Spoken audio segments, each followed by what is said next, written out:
titulado esta prédica Sembrando para la eternidad. Si bien es cierto, esta prédica es para cada uno de los hijos de Dios, hombres y mujeres. No hay, digamos así, que hoy por ser el Día de la Madre solo predicamos a las madres.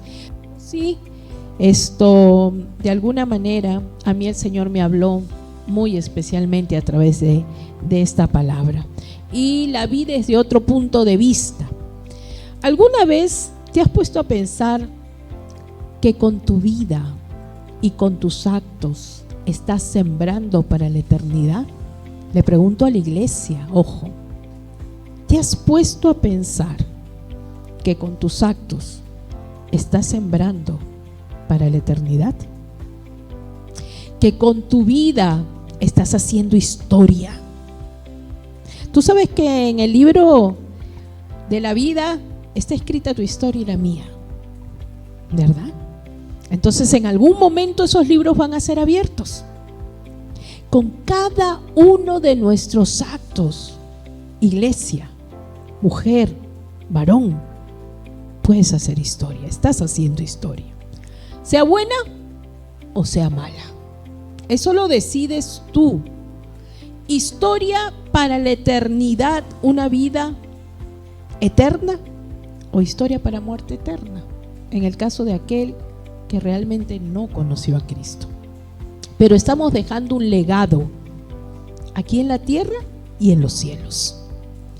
En la tierra lo dejas para tu esposo, tu familia, tus hijos, más aún tus vecinos, la sociedad, el lugar donde trabajas, a la gente a la que te diriges.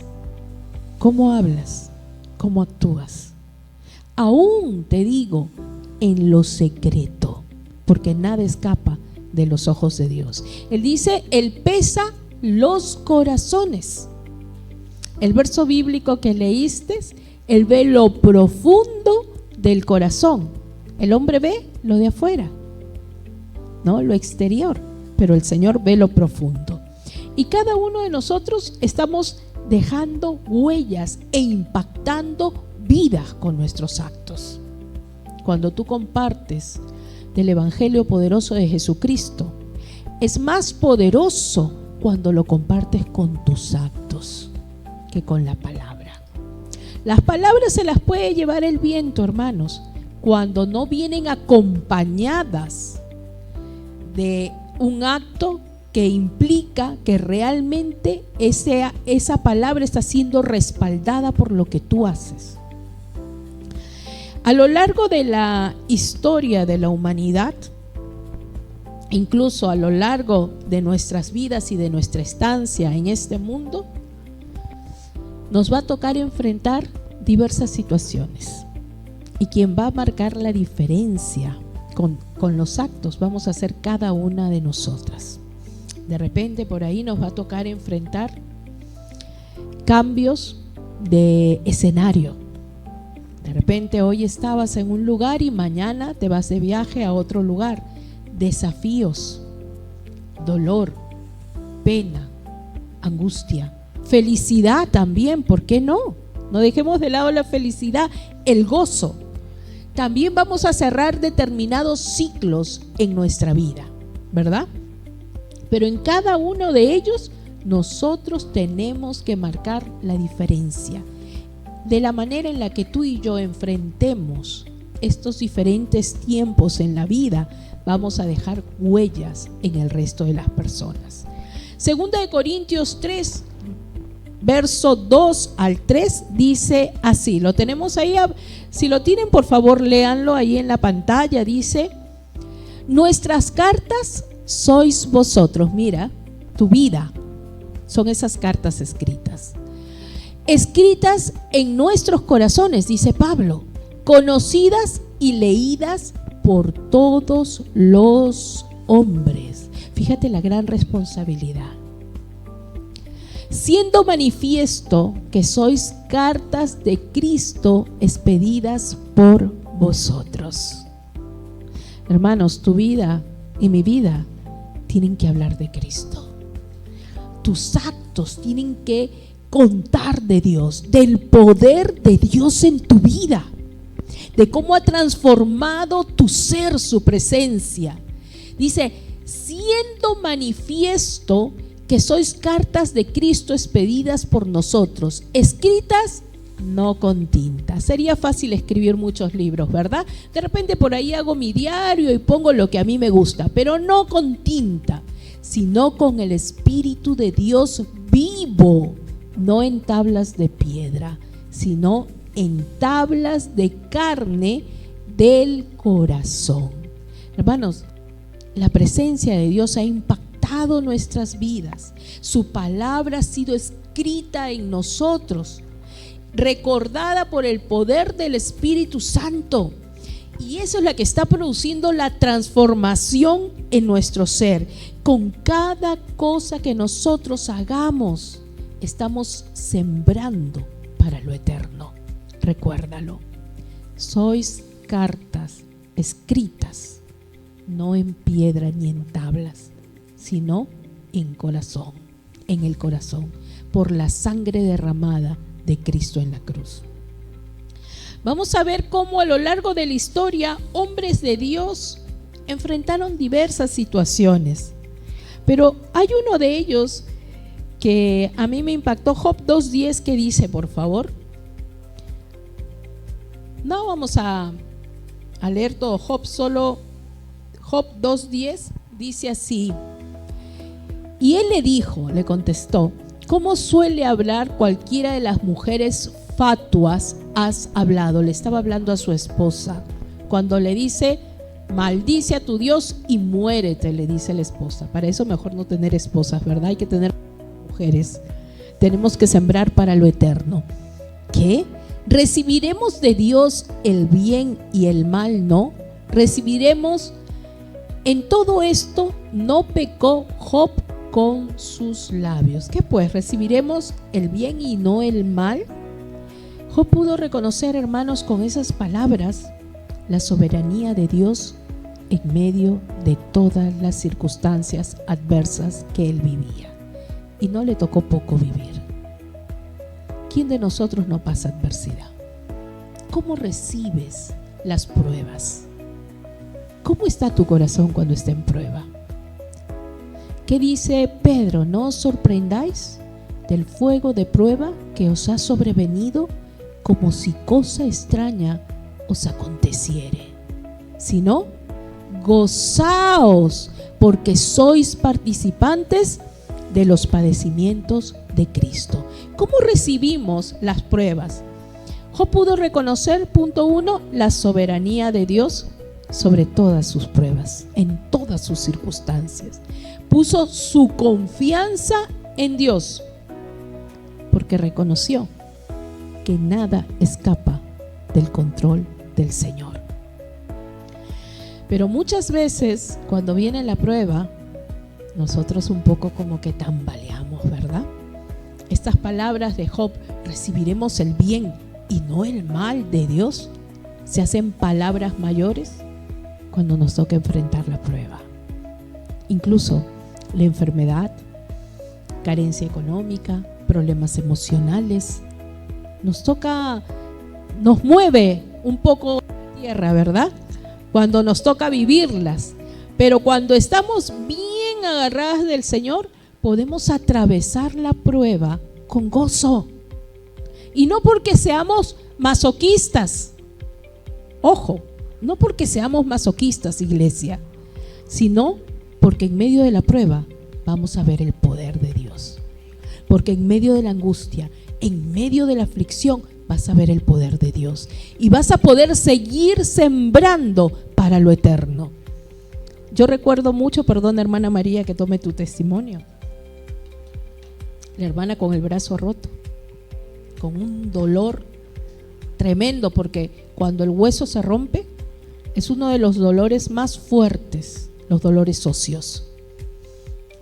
Ella estaba llorando, calladita llorando, pero decía no, hay poder en el nombre de Jesús. Y empezó a predicar con el brazo roto. Si el Señor me ha traído acá es porque tiene un plan, un propósito. En el hospital estábamos, ¿verdad? Yo estaba llorando con ella. Yo decía, Dios mío, porque escuchaba cómo el médico le traccionaba el brazo, se lo jalaba, se lo estiraba. Y ella decía, gloria a Dios, el Señor lo bendiga, gloria a Dios. Y verdad que aún en medio del dolor y de la angustia, ella no paró de predicar. Ella siguió predicando. Ella decía, hay propósito en medio del dolor. Hermanos, hay propósito en medio de la adversidad. Siembra para lo eterno. No dejes de hacerlo. Recuerda que cada vez que pasas por una prueba es porque algo mayor y mejor para tu vida ha de venir. En la medida en la que tú aprendas a renunciar a ti mismo y a depositar tu fe y tu confianza en un Dios vivo y verdadero, vas a ver el poder de Dios en tu vida. Y esta palabra me la digo a mí también, en mi vida. Hay que aprender a renunciar. Recibiremos pues lo bueno y no lo malo de parte de Dios. Vamos a ver otros hombres y mujeres que a lo largo de la Escritura hicieron historia sembrando para lo eterno. Enfrentaron adversidades, sufrimiento, pero lo hicieron con fortaleza, lo hicieron con determinación y lo hicieron con valentía. Vamos a Joel 3:10. Joel 3:10, ¿qué dice mi hermano? Dice, Joel 3:10 dice, forjad espada de vuestros asadones y lanza de vuestras hoces. Diga el débil, fuerte soy. Lo que nos está diciendo es prepárate para la batalla. Cuando tú estás preparada, cimentada en la roca firme, con la palabra de Dios dentro del corazón fluyendo, vas a poder decir, diga el débil, fuerte soy en Cristo Jesús, en Él. Pues también pasaron estos hombres, estas mujeres, las pruebas adversas con determinación, no solo con fortaleza, siendo débiles. ¿Por qué? Porque la fortaleza no venía de ellos. Cuando nosotros confiamos en nuestras fuerzas es cuando caemos.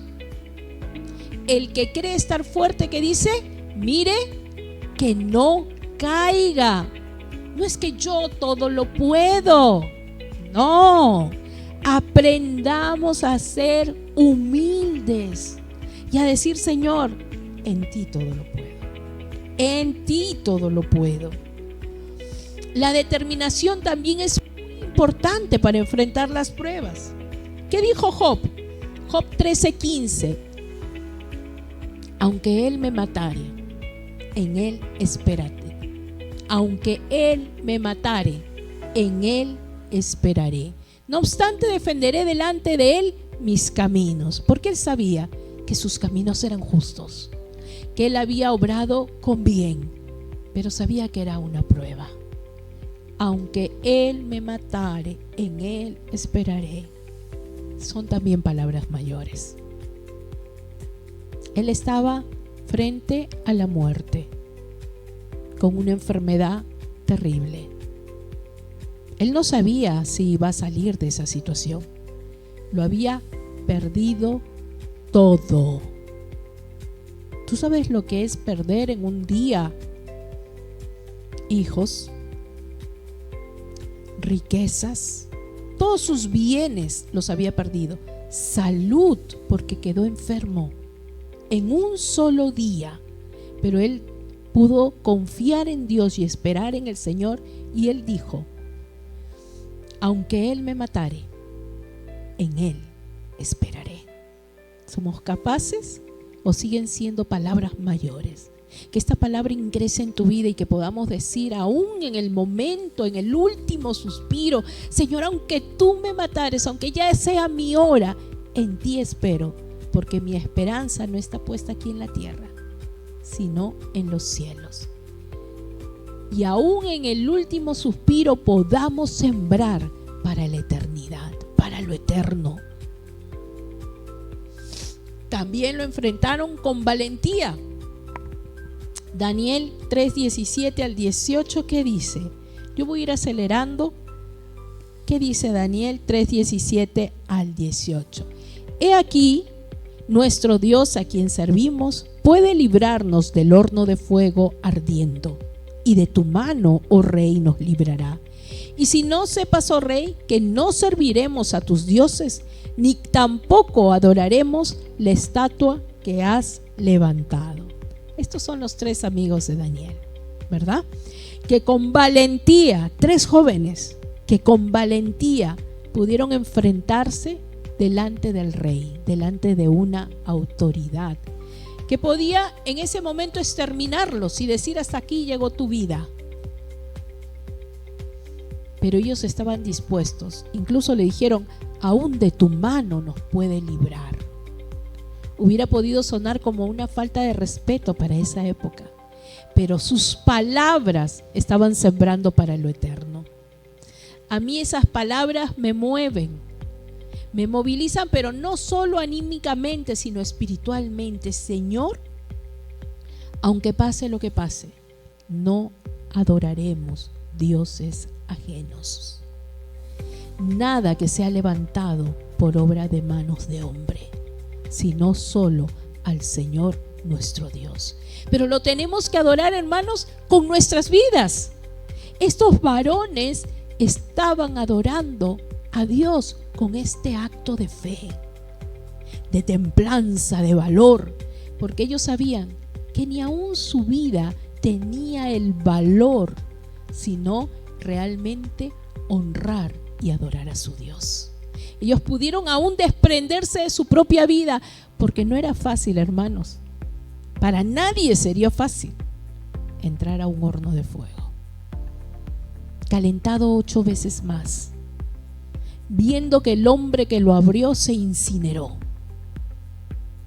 Ese horno había sido preparado para ellos, para que su fe flaquee. Muchas veces las pruebas vienen para eso, o las pruebas vienen para eso. El enemigo quiere tentarnos. Las pruebas vienen para fortalecer nuestra fe, pero la tentación del diablo quiere que en medio de la prueba tu fe flaquee. Y ellos reflejaron con sus actos la motivación de su propio corazón, de dónde venía esa motivación, su fortaleza, de dónde venía. Y es que solo podía venir de un Dios vivo, de un Dios que había tocado sus vidas, marcado sus vidas, sellado sus vidas y los había separado para la eternidad. Esas palabras hasta la actualidad siguen sembrando para lo eterno. Aquel que escucha esas palabras puede ser liberado, ministrado.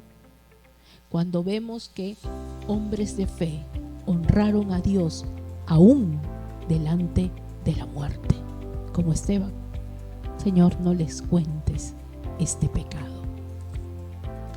Y es que cuando hemos sido separados por Dios, las cosas cambian en nuestras vidas. Y ahora sí vamos al tema, perdónenme, esto fue la introducción. Yo he dicho que va a ser corto, pero no lo sé, la verdad. Sembrando para lo eterno. Vamos a Ruth capítulo 1, verso 1 al 6. Ruth capítulo 1, verso 1 al 6. Vamos a ver cómo, por ser el Día de las Madres y por ser un tema tan importante en la historia, vamos a ver un poquito. Yo he hecho un resumen, ¿sí? No vamos a tocarlo todo, solo un resumen. A ver, ¿quién se pone de pie para que ya no escuchen mi voz y alguien pueda leerlo en voz muy alta con el micro? ¿Quién lo puede leer? Sofi.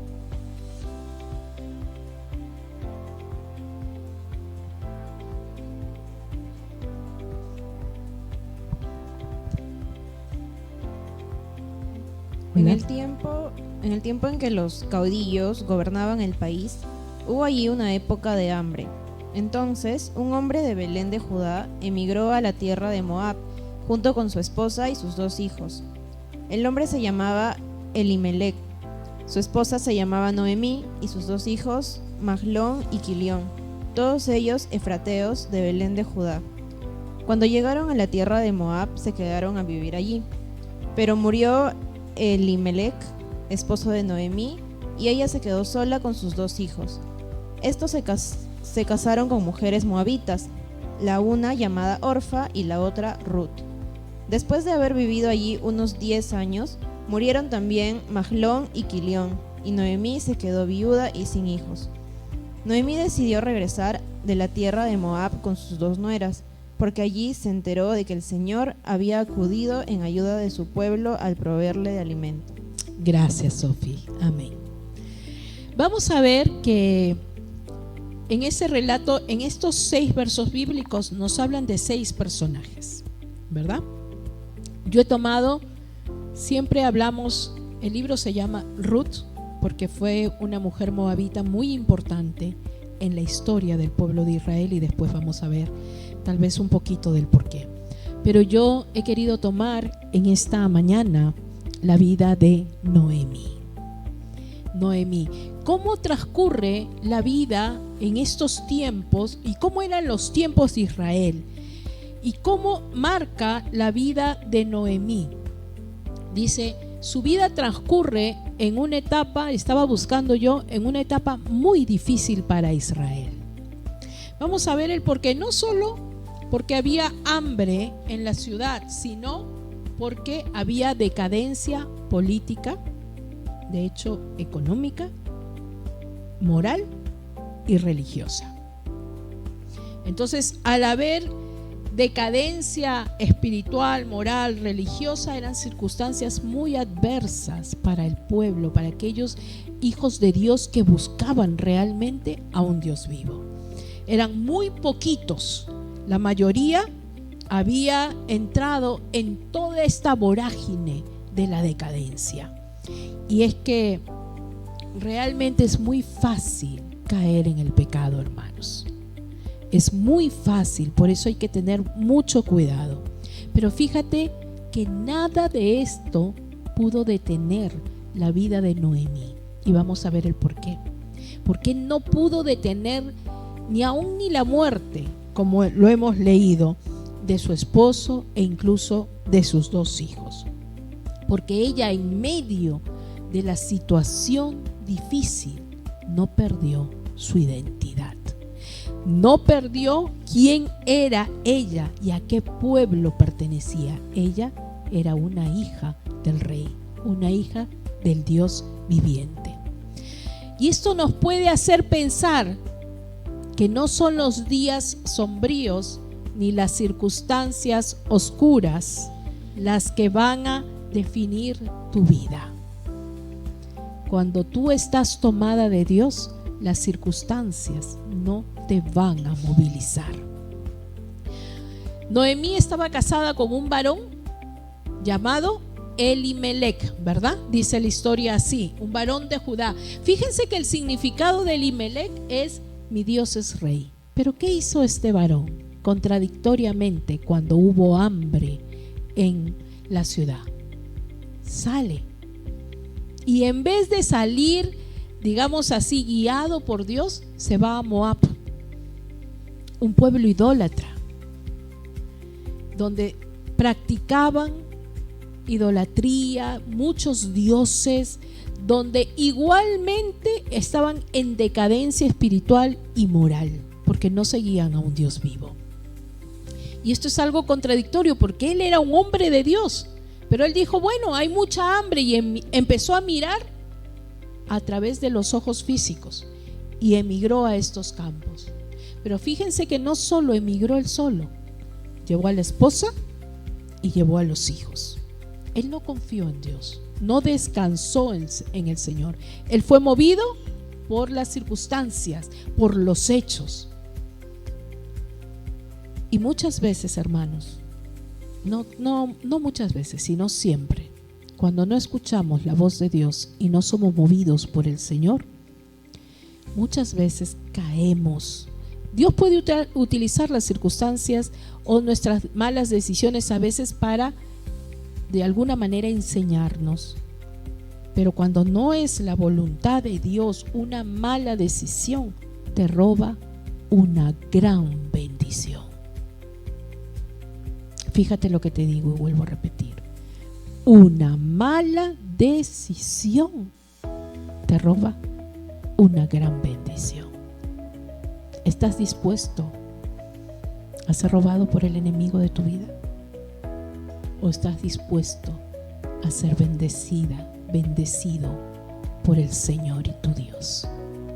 Esa decisión la tomas tú. Cuidado con las decisiones que tomamos. Esto afectó toda su familia, alcanzó a sus hijos e incluso a la misma Noemí. Porque salir de tu tierra, de tu parentela, sin la voluntad de Dios, va a implicar dolor en el corazón, va a implicar angustia, va a implicar que estés en un lugar con costumbres diferentes. Pero ahí va a depender mucho tu dependencia a Dios. Noemí, si volvemos a Noemí, Noemí se sujetaba y se sujetó a su esposo. No tuvo más que salir y ir a Moab. Y el verso bíblico número 2 nos habla de que salen con 2 de sus hijos. Vamos a ver cómo esta mujer, aún en medio del sufrimiento, aún en medio del dolor, sigue sembrando para lo eterno. Sus 2 hijos eran Mahlón y Kelión. Fíjate que el significado de Mahlón es enfermizo y el significado de Kelión es enclenque. Me sorprendió bastante. Enclenque, la palabra enclenque. Años que no la escuchaba. Nos habla de 2 varones que padecían algún tipo de enfermedad. Y como madre, yo me imagino el dolor que tenía Noemí al ver el sufrimiento de sus hijos, ¿verdad? Pero ella aún así siguió sembrando. Ella sembraba en sus hijos. Verso 3 dice: pero murió Elimelech y se quedó sola con sus 2 hijos. Mi versión dice: se quedó sola. Se quedó viuda. Pero aún así siguió sembrando. Tenía que sostener, que darles el bienestar no solo económico, sino sobre todo espiritual, emocional. Eran hijos varones y a veces es muy difícil para una madre sola criar un hijo varón. Así que eres una mujer esforzada y valiente, ¿sí? Siembra para la eternidad, siembra en el corazón. Noemí sembró en el corazón de sus hijos y supo que nada escapaba de las manos de Dios y que Dios conocía lo profundo de su corazón. Conocía la pureza y la devoción de Noemí y conoció cómo se supo sujetar, pero supo sujetarse a su esposo, pero sobre todo a las normas y ordenanzas de Dios, porque como esposa tenía que estar sujeta, sin cambiar sus costumbres, ojo, ni sus creencias. Cuando tú y yo nos sujetamos, aún en medio de la adversidad, a nuestro esposo, reconociendo que Él es nuestra cabeza, aún de repente en un momento difícil donde no haya sido la mejor decisión que Él pueda haber tomado, pero tú por amor y sujeción a Dios aprendes a acompañarlo y a sujetarte a Él, el Señor en medio de te va a bendecir, en medio de va a obrar. El Señor ya estaba obrando en la vida de Noemí. Si bien es cierto, se le acortaron los años a Elimelech, se le acortaron tal vez por malas decisiones, yo no lo sé, pero se le acortaron los años. Pero cuando nosotros nos sometemos, y yo me imagino que fue la situación de Noemí, someterse, la palabra someterse es obedecer en amor, en sujeción. No es que bueno, pues ya me someto a ti porque tú eres mi esposo y que me toca. No, mujeres. Es someterte en amor, reconociendo que si Dios lo ha puesto a tu lado, lo ha puesto como autoridad.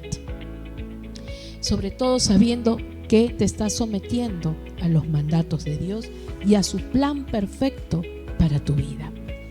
Noemí quedó viuda, quedó sola como mujer, porque ya no era esposa, y como madre para criar a sus hijos, ¿verdad? Pero Dios tenía el cuidado de ella. Tuvo que entregar, para aquellas mujeres que tal vez estén criando hijos solas, madres, tuvo que entregar preocupaciones, temores, soledad, dolor por la pérdida. Pero ella sabía que en medio de su dolor Dios estaba obrando algo especial, y ella siguió sembrando. Tuvo que haber echado toda su ansiedad delante de la presencia de Dios y mantenerse en fe, reconociendo que Dios estaba dándole no solo un desafío, porque a veces las pruebas son desafíos para probar nuestra fe, sino una oportunidad. Fíjate que en medio de la prueba tú y yo podemos tener oportunidades para intimar con Dios, para tener una relación íntima con el Señor. Ella sola, Señor, en la presencia continua del Señor, pudo encontrar el soporte, el consuelo, la fortaleza y la esperanza, y sobre todo la paz que sobrepasa el entendimiento humano. Isaías 26:3 dice: tú guardarás en completa paz a aquel cuyo pensamiento en ti persevera, porque en ti ha confiado. Cuando realmente descansas en el Señor, cuando confías en Dios, vas a encontrar ese consuelo y esa paz aún en medio de tu adversidad. Verso 4 al 6 lo voy a leer bien rápido, no el verso, sino voy a parafrasearlo un poco. Dice así: más tarde sus dos hijos se casaron con mujeres moabitas, Orfa y Ruth, y vivieron en Moab 10 años más. Nos cuenta la historia que Mahlón y Keleón, tanto el enfermizo como el enclenque, no quiero denominarlos así, pero Mahlón y Keleón se casaron con dos mujeres moabitas. Vivieron 10 años más. Verso 5, también murieron sus dos hijos. Y dice, y Noemí, la palabra que ahí encuentro es quedó desamparada. En hebreo quiere decir asub, desprotegida, porque de alguna manera los hombres, los varones en aquella época eran los que mantenían el hogar. Quedó sin protección, vulnerable, ¿verdad? Sin respaldo. No existe una situación más difícil para una madre que perder un hijo. Noemí perdió dos, pero siguió sembrando para lo eterno. Perdió esposo, perdió hijos, pero no perdió la visión de un Dios vivo. No perdió la identidad, no se perdió en el camino. La prueba es solo para fortalecer la fe. Dios estaba procesándola. La estaba procesando en Moab, de repente para que saliera pronto de ahí. Y en el proceso ella iba a encontrar la esperanza. Desafíos difíciles, ¿verdad? Pero no imposibles para Dios. Dios fortalece la fe y brinda el consuelo aún en medio de nuestras adversidades. Verso 7 para continuar. Dice, y cómo yo sé que Noemí no dejó de pensar en Dios. Miren el verso 7 lo que dice, lo voy a leer. No, el verso 6. Y cuando Noemí se enteró de que el Señor había bendecido a su pueblo y que el hambre había terminado, decidió abandonar Moab junto con sus nueras. Fíjate que aquí el que narra el libro de Ruth habla de que cuando Noemí se enteró, no dice cuando Noemí se enteró que en su pueblo la economía mejoró, no, dice cuando Noemí se enteró de que el Señor había bendecido a su pueblo. Ella no dejó de confiar en Dios. Perdió hijos, perdió esposo y no dejó de confiar en Dios. Ella salió con sus 2 nueras, ¿verdad?, a su pueblo, porque ya había terminado el hambre. Ella siguió confiando en Dios. Su fe no fue negociable. No es que si tú me devuelves a mi hijo, si tú me devuelves la salud, si tú haces esto por mí, yo recién. No. Así me matare, en él esperaré.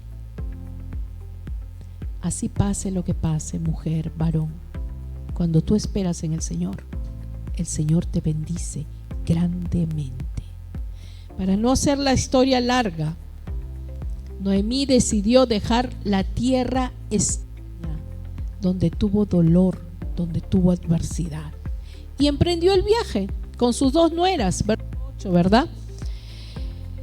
Y en el verso 8 ella le hace una acotación a sus 2 nueras y les dice: es mejor que regresen a casa, que el Señor las trate con misericordia.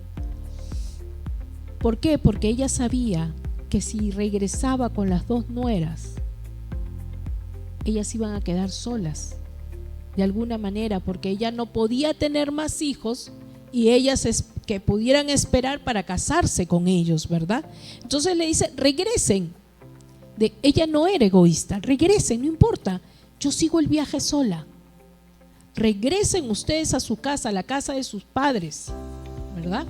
Y que el Señor las trate con misericordia. Eso quiere decir que Noemí había sembrado en el corazón de Ruth y de Orfa que el Señor, dice el verso 9, les conceda hallar esposo. Dice que ellas se echaron a llorar.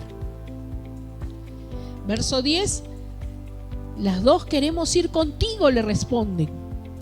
Verso 11 y 12, Noemí respondió: no tengo más hijos. Ahí es donde, y así concibiera, ustedes se quedarían sin casar por causa de ellos, ¿acaso? Mi amargura es mayor que la de ustedes, porque el Señor se ha puesto en mi contra, dice el verso 13. Ella reconoce su dolor, su amargura.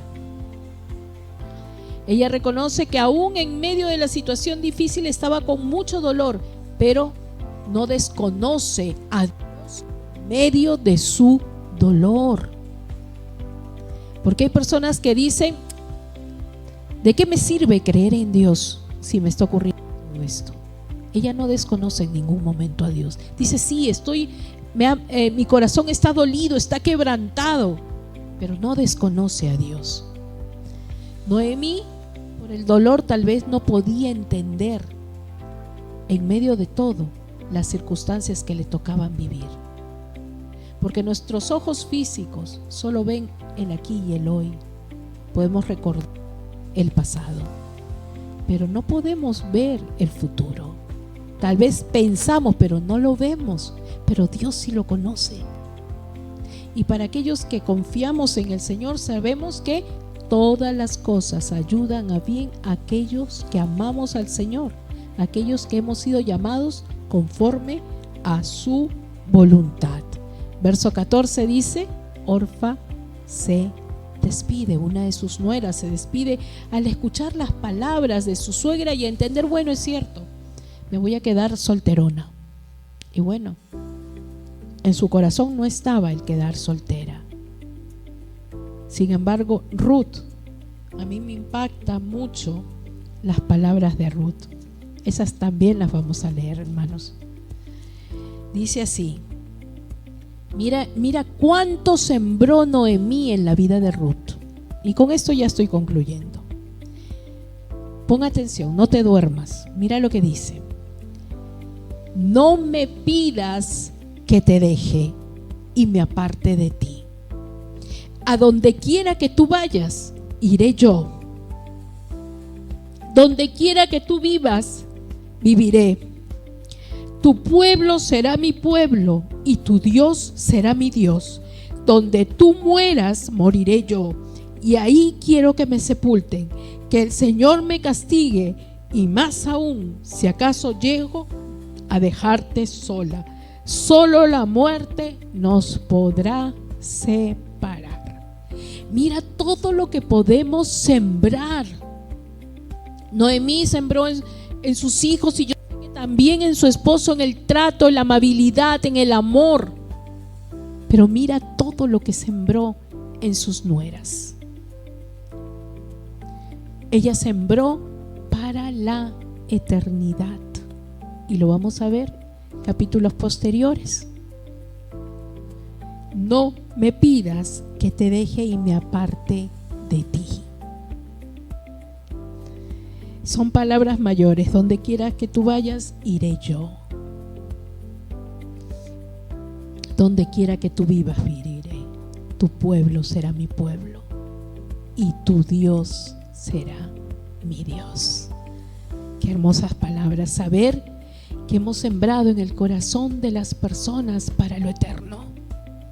Que hemos podido presentar a un Dios vivo, pero con nuestros actos, con nuestro testimonio. No un Dios de palabra, sino con tu vivencia personal. ¿Cuánto tú y yo podemos sembrar para la eternidad? Y fíjese la gran bendición, porque Dios no hace acepción de personas. Dios permitió que esta moabita, Ruth, fuera parte de la descendencia del rey David y por tanto del Señor Jesucristo, de la ascendencia del Señor Jesucristo. Dice así: cuando ya Noemí y Ruth pasan por todo un proceso, Ruth conoce, no le importaba incluso humillarse y recoger de las gavillas con tal de traer el sustento a su casa, ¿verdad? A su suegra. Y llega un día y conoce a un varón de Dios, a Boz, un hombre que Dios le tenía separado a ella, por haber sido obediente, fiel, por haber conocido a un Dios vivo, por haber aperturado su corazón, por haber decidido servirle al Señor. Pasó el tiempo, después de haber sido procesada también por el Señor, Ruth ve el poder de Dios y es redimida por su pariente, por Boz. Y llegan a tener un hijo de gran bendición, un hijo que llena el corazón de Noemí. Y dice así la palabra de Dios en el capítulo 4 de Ruth, verso 14 al 17. Así fue como Boz tomó a Ruth por esposa y se llegó a ella. El Señor, fíjate, le concedió quedar embarazada y dar a luz un hijo. Las mujeres le decían: Noemí, alabado sea el Señor que te concedió tener un nieto que te rescatará. Su nombre será celebrado entre los israelitas. Ese niño te infundirá nuevos ánimos y te brindará apoyo en tu vejez. Tu nuera, que te ama y dio a luz este niño, es de más valor para ti que 7 hijos. Noemí tomó al niño y lo puso en su regazo. Se encargó de criarlo. Y las vecinas decían: Noemí ha tenido un hijo, y lo llamaron Obed. Este fue el padre de Jesse, que fue padre de David. Hermanos, qué gran bendición formar parte de las promesas de Dios para la eternidad. Qué gran bendición sembrar para lo eterno. Siembra lo bueno. Siembra con tus actos, con tu amor, con tu gracia, con la misericordia que Dios ha puesto en tu corazón para la eternidad, alrededor de los tuyos. No para que te vean, porque a veces obramos para que nos vea el hombre. Obra, aún en lo oculto, porque Dios todo lo ve, con temor y reverencia al Señor. Siembra para lo eterno. Dios te bendiga, iglesia.